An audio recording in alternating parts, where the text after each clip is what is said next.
देख रहे हैं समर्थ बंधु और मैं हूँ आकांक्षा। तो आज हम आए हैं समाज सेवी गिरधारी लाल जिंदल के पास और आज हम उनसे पॉलिटिक्स के बारे में जानेंगे। सर, तो आजकल पॉलिटिक्स बहुत ज़्यादा हो रही है और समाजवाद परिवारवाद हो रहा है, तो आप उसके बारे में क्या कहना चाहेंगे?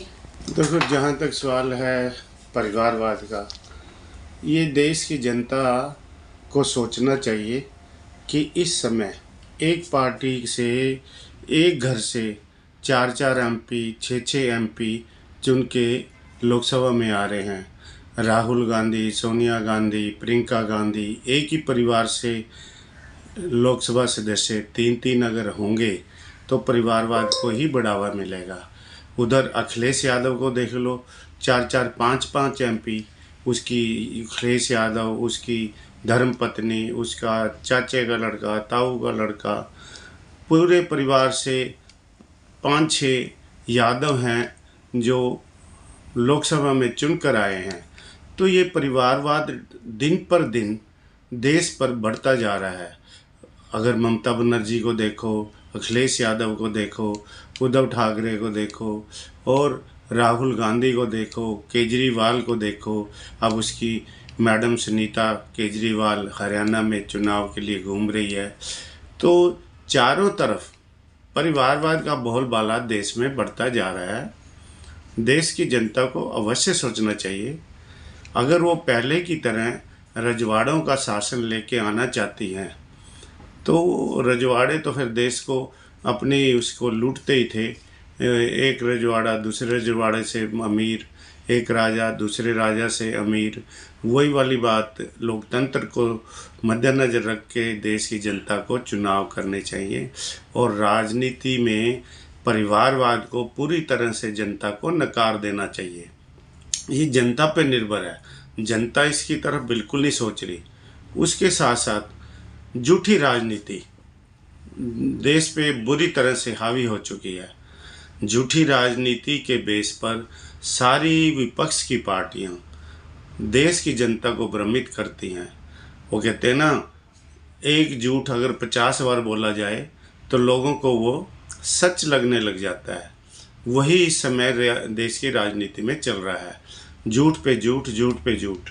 राजनीति इतनी गिरावट पे विपक्ष को लेकर आ रहा है जिसका कि भविष्य राजनीति का आने वाले समय में बिल्कुल जीरो हो जाएगा। देश की जनता राजनीति की तरफ सोचना ही बंद कर देगी, टीवी देखना बंद कर देगी, डिबेट सुनना बंद कर देगी। सवेरे से शाम तक एक दूसरे को गालियां देने के अलावा राजनीति में कुछ नहीं रहा और सही बात अब राजनीति में नहीं है।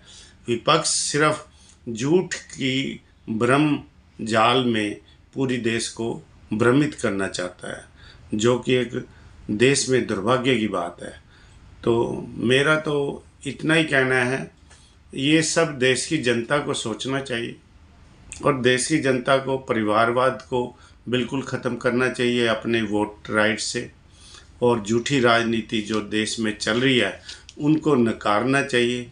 ये सारा कुछ देश की जनता पे डिपेंड करता है और मैं उम्मीद करता हूँ देश की जनता आने वाले समय में अवश्य देखेगी, सोचेगी कि राजनीति का स्तर जितनी नीचे से नीचे जा रहा है और झूठ से जितना भ्रमित देश को किया जा रहा है, ऐसा नहीं है कि देश की जनता पढ़े लिखे काफ़ी लोग समझते हैं, मगर वो कुछ भी राजनीति में अब इंटरेस्ट लेना बंद कर चुके हैं, क्योंकि यहाँ पे भ्रष्टाचार का ही बोलबाला है। जिस भी स्टेट में चले जाओ जहाँ पर विपक्ष है, चाहे वो केजरीवाल की पार्टी है, चाहे ममता की पार्टी है, चाहे वो कोई भी पार्टी है या कांग्रेस की सरकारें हैं, वहाँ क्या राजनीति चल रही है? आरक्षण, एक अल्पसंख्यक को आरक्षण, जो उच्च जाति मध्यम वर्ग, जो दूसरी जातियाँ हैं जिनके बच्चे अच्छे मार्क्स लेके आते हैं, जो 100% इंटेलिजेंट हैं, वो घरों में बैठे हैं। और जो बाबा साहब ने भी बोला था कि एक समय बद्ध ये आरक्षण रहना चाहिए और आरक्षण एक समय पे बंद होना चाहिए, जो कि अब समय आ गया है। मगर आरक्षण बंद होने की बजाय आरक्षण को बढ़ावा दिया जा रहा है, क्योंकि सारे के सारे जितने विपक्ष है वो आरक्षण बेस, जाति बेस के बेस पे आगे बढ़ रहा है। जातियां की जनगणना पे विपक्ष जोर दे रहा है और विपक्ष के नेता अपनी जातियां बताने का प्रयास नहीं कर रहे, वो किस जाति को मानते हैं, किस धर्म को मानते हैं। वह देश की जनता की जातियों की बातें तो करते हैं, अपनी जातियों की बातें विपक्ष के नेता नहीं करते। तो देश में इस समय जो विपक्ष का राजनीति है वह 100% झूठ ही झूठ, झूठ ही झूठ, झूठ ही झूठ, झूठ के अलावा कुछ नहीं है। बड़ा चिंता का विषय है और मैं यही उम्मीद करता हूँ देश की जनता आने वाले समय में ये जितने भी परिवारवाद की पार्टियां इनको नकारेगी और राष्ट्रवादी पार्टियों को आगे लेके आएगी, ताकि लोकतंत्र मजबूत हो, परिवारवाद मजबूत ना हो। यही मेरा कहना है।